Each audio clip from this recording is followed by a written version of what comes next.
حضرت عبداللہ ابن عباس رضی اللہ تعالیٰ عنہ سے مروی ایک روایت ہے، میں ایک دن حضور کے پیچھے بیٹھا ہوا تھا، سواری میں حضور کا ردیف تھا، تو حضور نے فرمایا، اے بیٹے، اے لڑکے، میں تجھے کچھ کلمات سکھاتا ہوں، تو اللہ کے حقوق کا خیال رکھ تو وہ تیری حفاظت فرمائے گا۔ تو اللہ تعالیٰ جل شانہ کے احکام کی حفاظت کر، تو اسے اپنے سامنے پائے گا۔ اذا سألت فاسأل اللہ، جب سوال کرے تو اللہ سے ہی سوال کرے، اللہ سے مانگنے کا مزاج پیدا کر لیں کہ فرمایا تمہارے جوتے کا تسمہ بھی ٹوٹ جائے تو وہ بھی اللہ سے مانگو۔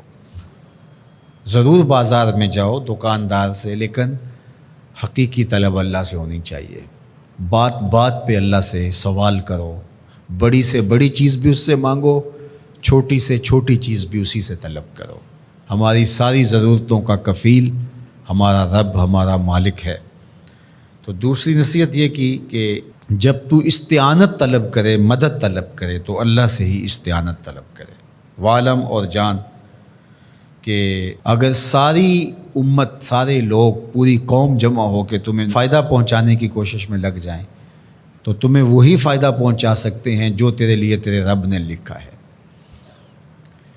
اور فرمایا وَإِنِ اجْتَمَعُوا عَلَىٰ أَن يَضُرُّوكَ بِشَيْءٍ، اور اگر تمہیں نقصان پہنچانے کے درپے ہو جائیں، لَمْ يَضُرُّوكَ إِلَّا بِشَيْءٍ قَدْ كَتَبَهُ اللَّهُ عَلَيْكَ، تو تجھے صرف وہی نقصان پہنچا سکتے ہیں جو اللہ نے تیرے لیے لکھا ہے۔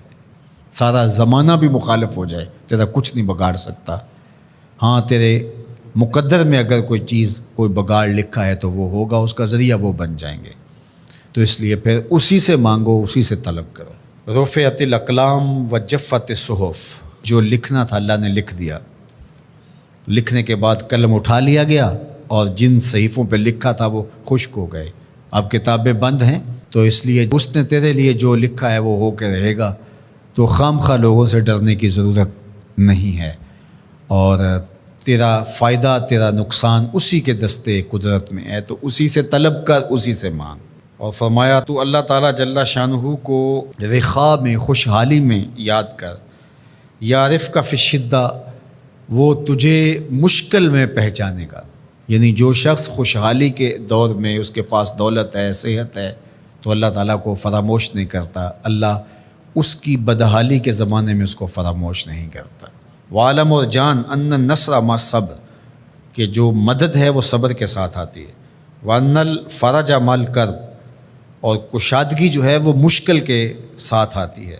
وان مع العسر یسرا، اور سہولت جو ہے وہ مشقت برداشت کرنے کے بعد آتی ہے، تنگی کے بعد فراخی آتی ہے۔ پہلو مشکل پھر تمنا، پہلو کنڈا پھر پل، شاید مگروں پہلو مکھیاں ڈس دیاں ڈنگ والیاں۔